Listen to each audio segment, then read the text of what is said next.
اچھا، انسان دنیا میں تو ایک دوسرے کو یاد کرتا ہے، یہیں تک نہیں، معاملہ اس سے بھی آگے ہے.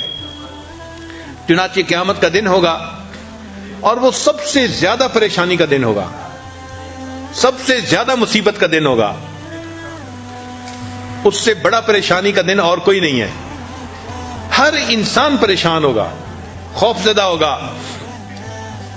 اس خوف زدہ ہونے کی حالت میں جب اس کو محسوس ہوگا کہ میرے پاس نیکیاں تھوڑی ہیں، تو وہ نیکیوں کو لینے کے لیے جب کسی کے بارے میں سوچے گا تو قرآن مجید سے ثابت ہے کہ بھائی کی طرف دھیان جائے گا. یوم یفر المرء من اخیہ، بھائی کا تذکرہ پہلے، وامہ وابیہ، ماں اور باپ کا تذکرہ بعد میں. تو یہ ایسا تعلق ہے کہ دنیا میں پریشانی آئے تو بھی بھائی یاد آتا ہے، اور جب آخرت کی پریشانی آئے گی تو بھی انسان کو بھائی یاد آئے گا. اس تعلق کی ویلیو کرنی چاہیے اور آپس میں گھروں میں بھائیوں کو الفتیں محبتوں کے ساتھ رہنا چاہیے.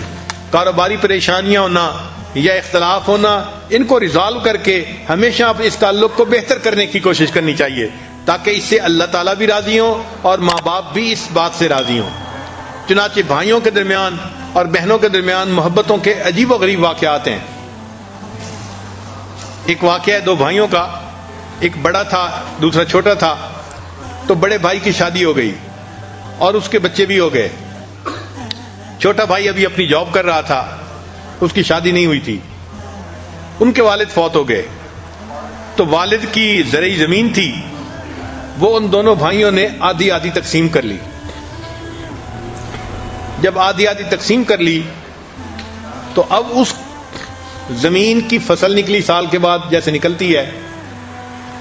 تو بڑے بھائی نے بھی اپنی فصل کو سمیٹا اور چھوٹے نے بھی سمیٹا.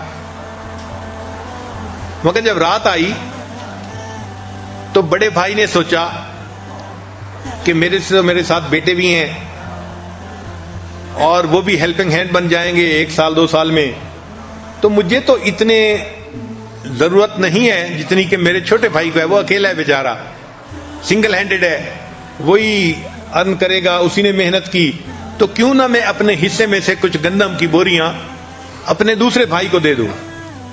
چنانچہ اس نے اپنی 5 بوریاں اٹھائیں اور اپنے چھوٹے بھائی کی زمین کے حصے میں جہاں بوریاں پڑی تھیں وہاں جا کے ڈال دی.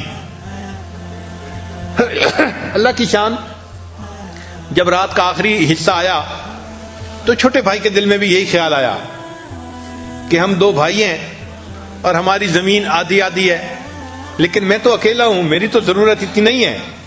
میرا بڑا بھائی تو فیملی والا ہے، اس کے بچے ہیں، بیوی ہے، ذمہ داری زیادہ ہے، بوجھ زیادہ ہے.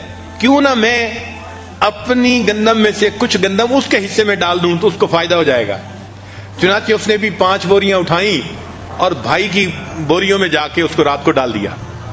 اب صبح کا وقت ہوا، دونوں بھائیوں نے اپنی اپنی گندم کا حساب لگایا تو حیران، کیونکہ ان کے حساب سے گندم کی جو گنتی تھی وہ تو اتنی تھی، اور اس میں سے 5 بوریاں انہوں نے دوسرے بھائی کو دے دی تھی رات کو.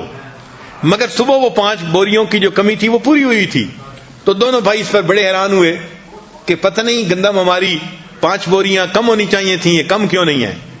اگلی رات آئی تو دونوں بھائیوں نے سوچا کہ آج ہم پھر گندم جو ہے نا اپنے بھائی کے کھیت میں ڈال کے آتے ہیں. اللہ تعالیٰ کی شان کہ ایک نے 5 بوریاں اٹھائیں اور دوسرے نے 5 بوریاں اٹھائیں. جب دونوں ایک دوسرے کی زمین پہ ڈالنے کے لیے جانے لگے تو راستے میں ایک دوسرے سے ملاقات ہو گئی. ایک نے بھی 5 بوریاں اٹھائی ہوئی تھیں ٹریکٹر پہ، دوسرے نے بھی اٹھائی ہوئی تھیں. وہ اپنے بھائی کے حصے میں ڈالنے جا رہا تھا اور یہ اپنے بھائی کے حصے میں ڈالنے جا رہا تھا. اللہ تعالیٰ ایسی سچی محبتیں ہمیں بھی عطا فرمائے.